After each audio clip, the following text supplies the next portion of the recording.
Hello guys, your question my answer के part 25 में आप लोगों का स्वागत है। कम्युनिटी पोस्ट में मैंने बोला था कि क्वेश्चन पूछो बेन 10 के रिलेटेड, और आप लोगों ने काफ़ी इंटरेस्टिंग क्वेश्चंस को पूछा है। ये वीडियो बनाने में थोड़ा सा टाइम लग गया, पर कोई बात नहीं। इस वीडियो में आप लोगों ने जिस तरह के क्वेश्चंस पूछे हैं, बहुत ज़्यादा ऑसम होने वाला है ये वीडियो, तो एंड तक आप लोग जरूर देखना। तो सबसे पहला जो क्वेश्चन है वो पूछा है SL999 ने, बेन 10 अल्टीमेट एलियन में बेन हमेशा सीरियस ही क्यों होता था और सीरियस होके भी वो पिट जाता था, तो ऐसा क्यों होता था।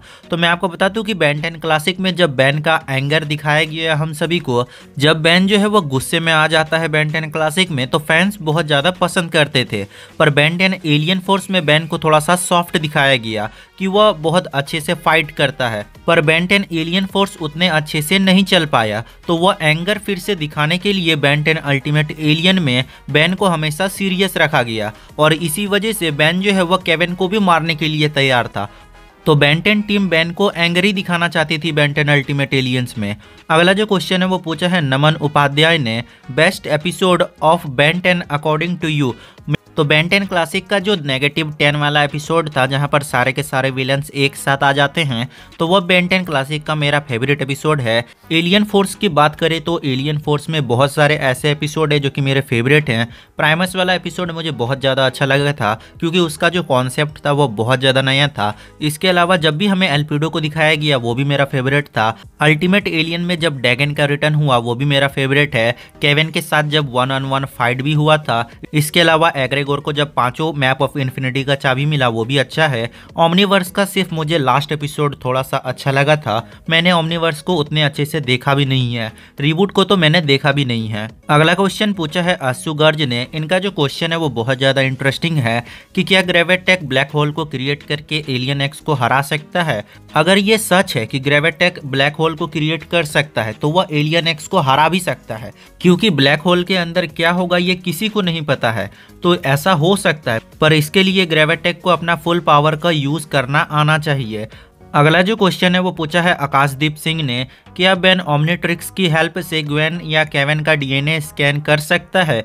तो वह ग्वेन का डीएनए स्कैन नहीं कर सकता है, क्योंकि ग्वेन एक एनोडाइट है, और एनोडाइट का कोई भी डीएनए नहीं होता है। एनोडाइट का सिर्फ जीन्स होता है। इसके अलावा जो केविन है वो एक म्यूटेशन है, मतलब कि केविन के जो फादर है वह ह्यूमन थे, और केविन के जो मदर थी वो एक अलग एलियन थी, तो वह एक म्यूटेशन है। तो म्यूटेशन का भी डीएनए बेन स्कैन नहीं कर सकता है, और अगर वह स्कैन कर भी लेगा तो वह अच्छे से यूज नहीं कर पाएगा, जिस वजह से ग्वेन एंड केविन का डीएनए वह स्कैन नहीं कर सकता है। अगला क्वेश्चन पूछा है पावेल मोहम्मद ने, क्या एलियन एक्स का कमजोरी सच में टाइम पावर है। अगर है तो इसका लॉजिकल एक्सप्लेनेशन दो। तो देखो, एलियन एक्स का जो कमजोरी है वो सच में टाइम पावर्स हैं। इसीलिए प्रोफेसर पैराडॉक्स को सजा मिला था कि 500 लाइट ईयर दूर में रहेंगे प्रोफेसर पैराडॉक्स सेलेस्टियल सेपियन से। अगला क्वेश्चन पूछा है आरके राइडोय ने, क्या अपग्रेड किसी भी मेटल पे एब्जॉर्ब होकर ओमनीट्रिक्स को बना सकता है। तो इसका जो आंसर है वह है नहीं, और ऐसा भी नहीं है कि जो अपग्रेड है वह हर मेटल में एब्जॉर्ब हो सकता है। जहां पर मैग्नेटिक फील्ड ज़्यादा रहेगा, या फिर कंप्यूटर वायरस, या फिर किसी तरह का एसिड, तो उसमें अपग्रेड मर्ज नहीं हो सकता है। ये एक बहुत बड़ा डिसएडवांटेज है अपग्रेड के लिए, और अपग्रेड ओमनीट्रिक्स को कभी भी नहीं क्रिएट कर सकता है। वो चीज़ों को मॉडिफाई जरूर कर सकता है, पर वो ओमनीट्रिक्स को क्रिएट नहीं कर सकता है। अगला जो क्वेश्चन है वो पूछा है आरती चौहान ने, जब बेन एलियन एक्स में ट्रांसफॉर्म होके सरीना एंड वेलिकस से परमिशन मांगता है, तो उसके हाथ में ओमनीट्रिक्स होती है। तो इसके पीछे का जो आंसर है वो बहुत ज़्यादा सिंपल है कि ये एक एरर है, ये एक मिस्टेक है।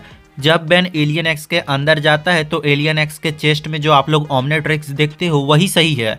बाकी जो बेन के हाथ में आप लोग ओमनीट्रिक्स देखते हो वह गलती से डाला गया है। ये एक एरर है, जिस तरह से एनर्जी का 2 ओमनीट्रिक्स दिखाया गया था। अगला क्वेश्चन पूछा है क्रिस गेमिंग ने, क्या अल्टीमेट के बाद भी कोई स्टेज है। तो हाँ, हाइपर इवॉल्व है, जो कि हम लोगों ने ओमनीवर्स में देखा कि जो बेन 10 अल्टीमेट एलियंस में हमें अल्टीमेट एलियंस देखने को मिले थे वह थोड़े से डिफरेंट लग रहे थे बेन 10 ओमनीवर्स में।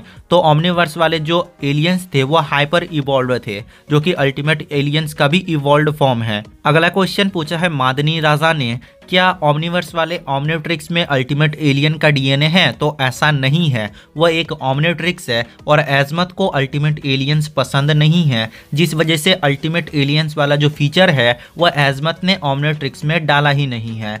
अगला क्वेश्चन पूछा है बेन 10 फैन ने, Ben 10 dimension and timeline difference.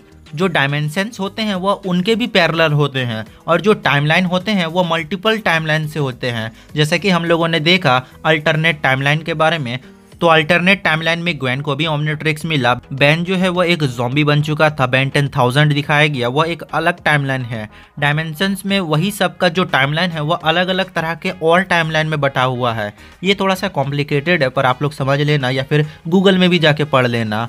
अगला क्वेश्चन पूछा है एंडेक्सो गेमिंग ने, क्या बेन 10 ज़ॉम्बी बेन का डीएनए को स्कैन कर सकता है? तो ऐसा वह नहीं कर सकता है क्योंकि उसके अंदर भी सेम डीएनए है, पर जो बेंजारो है जो कि एक ज़ॉम्बी बन चुका है उसके बॉडी में कई सारे वायरसेस आ चुकी हैं, तो ऐसा बेन नहीं कर सकता है। और बात रहा स्कैन करने का, तो बेन अपने ही आपको स्कैन क्यों करेगा क्योंकि दोनों का डीएनए तो सेम ही ना होगा। इनका सेकंड क्वेश्चन है कि क्या किसी और यूनिवर्स में एल्पिडो ओमनिट्रिक्स बना सकता है? तो हाँ, एल्पिडो भी ओमनिट्रिक्स बना सकता है। कोई ऐसा एक टाइमलाइन होगा जहां पर एल्पिडो ने ओमनिट्रिक्स को सही में बना दिया होगा। तो इतने कुछ क्वेश्चंस थे जो कि मैंने लिए थे। अगर आपका क्वेश्चन नहीं आया तो अगले कम्युनिटी पोस्ट का वेट करो। अगर आपको इस तरह के और भी वीडियोस चाहिए तो चैनल को सब्सक्राइब करके बेल आइकन को प्रेस कर देना।